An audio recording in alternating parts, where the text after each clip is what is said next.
I'm Amy Gregory. I'm an EL teacher and English language teacher here at Godfrey Lee ECC. I'm here to talk a little bit about the importance of brain breaks for English language learners, or ELLs.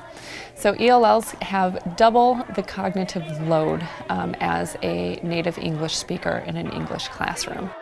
They're not only learning English while they're in the classroom, they're learning the content. So they have to think about both of those things while they're in the classroom. So English language learners often have to kind of translate what the teacher is teaching them into their native language for them to understand it. They also may be making a lot of inferences about what's going on if they don't understand the language.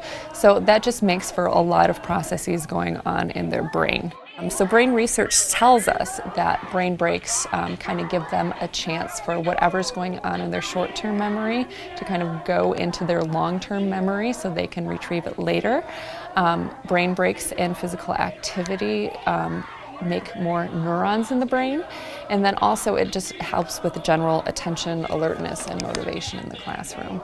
Another thing that is great about brain breaks is that students kind of get a shared experience with the rest of the class. They get up and participate when sometimes ELLs are lost. They may not know what's going on and feel like they're kind of outside of the action. With brain breaks and songs and movement, they could get right in with that. And some songs really do have a lot of good English words that may seem basic to us that could be helpful for their learning.